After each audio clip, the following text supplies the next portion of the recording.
Hey guys, how's it going? Hopefully, you're having a really great day today. Uh, Please excuse all of this. Apparently, stay at home has not been too kind to my hair. My beard is looking awesome though. It's super long, it's like 2 inches long, which is definitely the longest I've ever had it. So, real quick, funny story.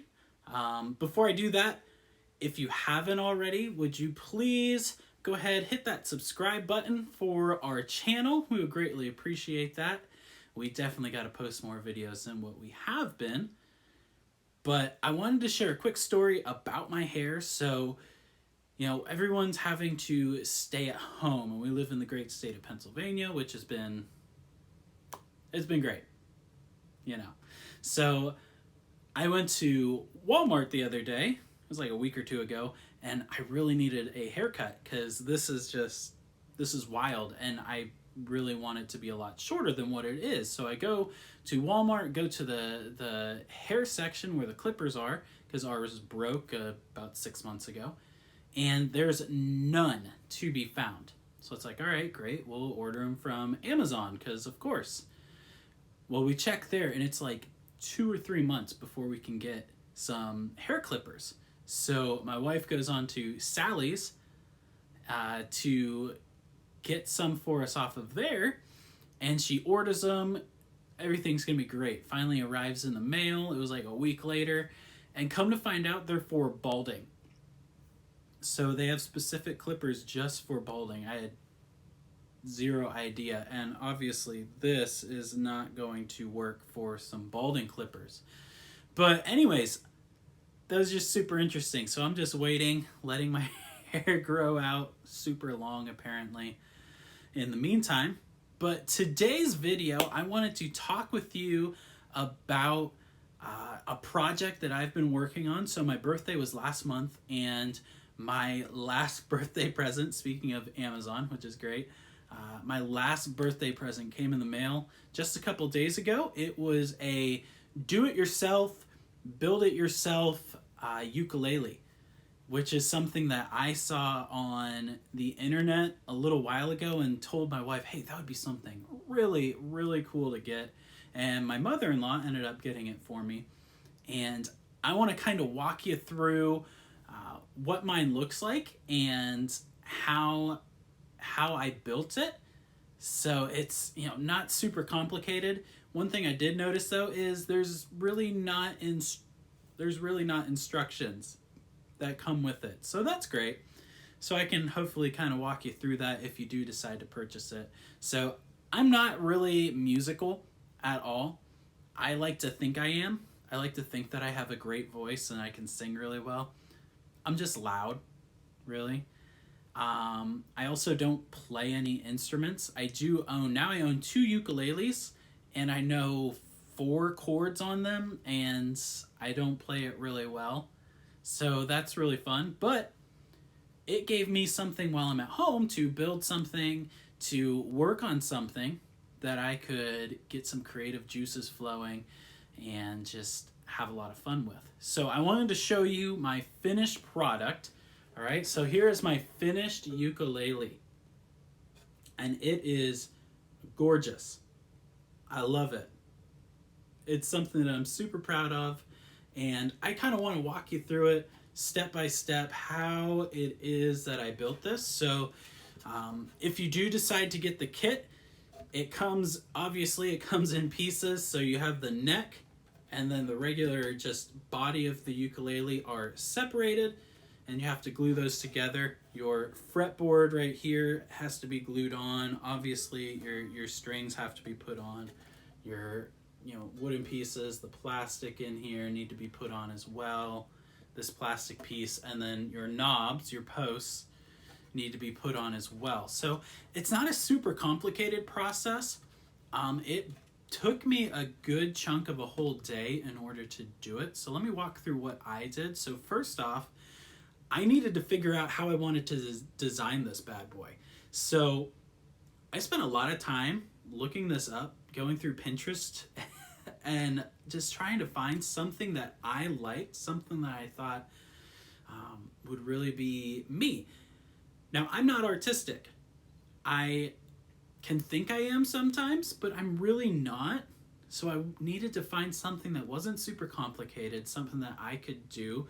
And this was a design that I saw that I really, really liked. All I needed was a pencil to trace out what I was going to do, a Sharpie, which is the actual black that is on the ukulele, and then a ruler.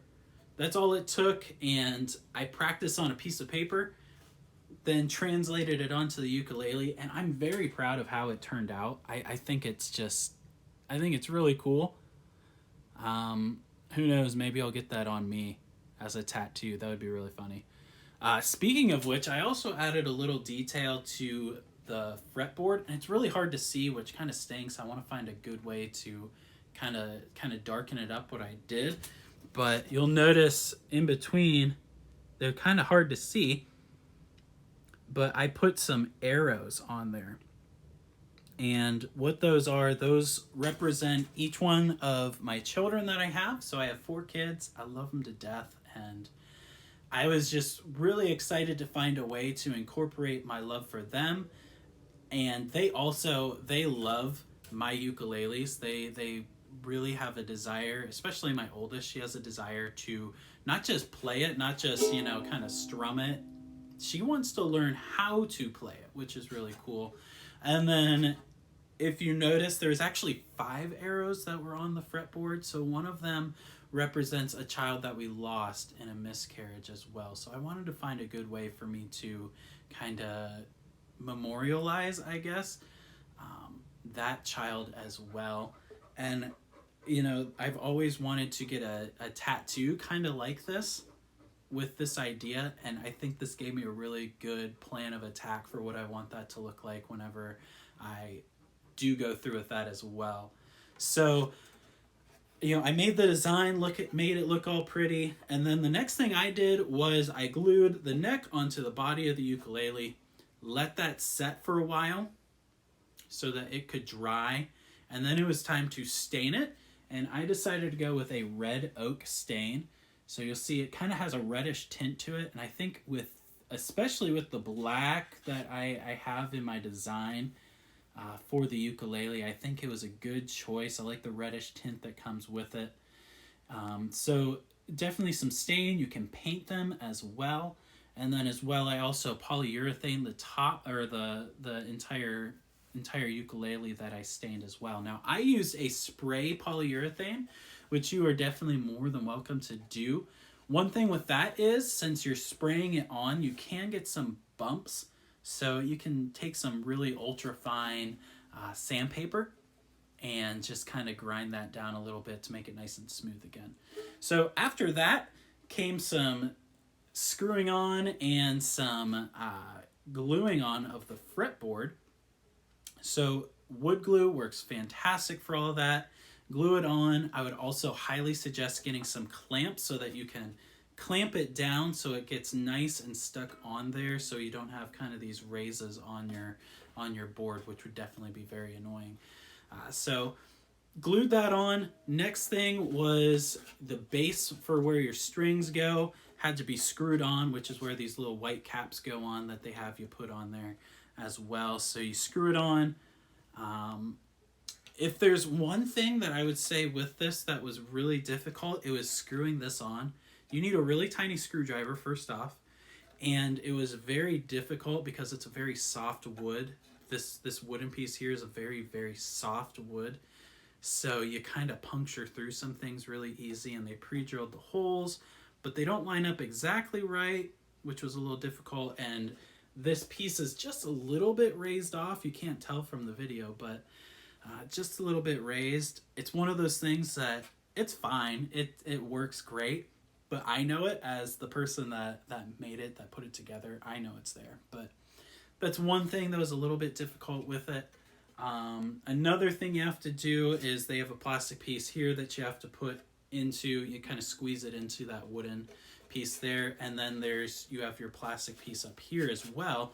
Now you could do that with wood glue, but I would highly suggest using something like super glue because it's going to bond a lot better. Is going to be a lot better and is going to dry much quicker as well. So then after you do that, then you have to put in your posts. So these are your posts, which the strings go on to, your tuners as well. So you have to screw them in, and look at how tiny those screws are. You need a little, kind of like a micro Phillips head screwdriver, which I had a bit for that I was able to use and get those in really nice and easy. So once you have all that done, then you need to string your ukulele, which is something that I've never done. Now, I've told you that I do have a ukulele, which is this one right here. But I've never had to mess with the strings before because I've had it for a couple years, but I haven't really played it exhaustively. I haven't broken a string or anything like that. It's just been something that I've kind of messed around with every once in a while. So I needed to find out, okay, how the heck do I string this thing? I found a video. I'll probably post a link to it somewhere, either on our blog or on this video, but on how to do it. Really super simple process. You know, you tie it off on the base part of for where your strings go.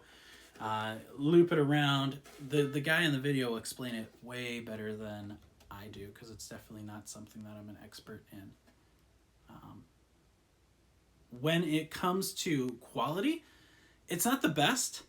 There are definitely better ukuleles out there. This is a concert size ukulele. Yes, there are different sizes. So the other one that I own is a soprano ukulele, and you'll notice it's definitely a much higher pitched sound than this concert one.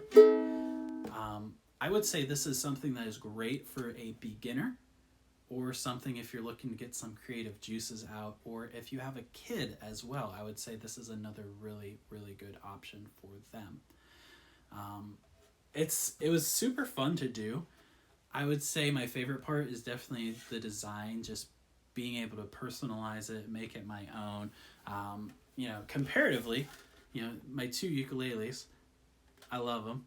I love the design on both of them. I love just kind of the cool, awesome, bright feel that this one has. This one's definitely more me, like definitely more, I like the dark stained wood on there. I love the design that I was able to put on there as well. So great options for you if you're looking for something fun to do. But I hope you enjoy. Again, if you haven't already, hit the subscribe button so that you can follow along with any videos that we do post. All right, so have a great day.